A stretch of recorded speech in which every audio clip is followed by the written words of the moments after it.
why we need to have the facility and convenience of a large screen. But anyway, so much about that.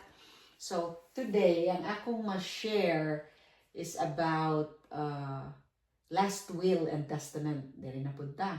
As a trust and estate attorney practicing law here in California, I also do a lot of estate planning, and one of the documents that I constantly prepare is a will, a last will and testament. Diri man good, it's very important that you have a will so that when you die, then at least it's already been distributed properly, and your estate, imong mga properties, kisa imong ganahan, imong the nature of the objects of your bounty, imo nang i-clearly identify, because ang default provision, if you don't have a will, then you die intestate. And when a person dies intestate by state law here in California, which I believe the same way, it's also the same sa ato diya sa Pilipinas,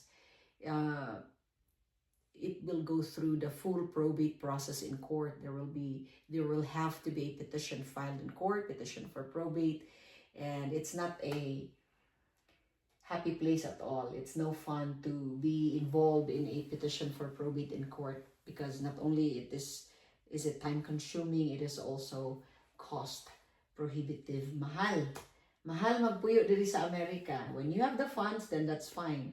But if you don't have the funds and the necessary wherewithals to leave behind to your loved ones, then all the more that you need to have an estate plan.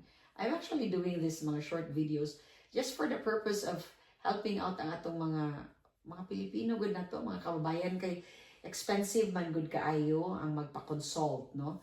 When you do consultations here, it's expensive. So might as well just give it for free. Anyway, it's just at least part of my community service. So how do you prepare your will? It could be a holographic will, the same day as ato sa Pilipinas, or it could be a testamentary will with full notarization, no? Prepared by a formal attorney. So, ang will nga gi-refer nako here is not just the regular typical will. It has to be a pour-over will. Pour-over, kada bitang murag magbubo ka? Pour, when you pour, it's a term of art, very technical, but the intention there is, ang imuhang will should be drafted, it should be identified kinsa ang ikaw as the author, the originator, the testator of the will, and it should identify also who will be your executor.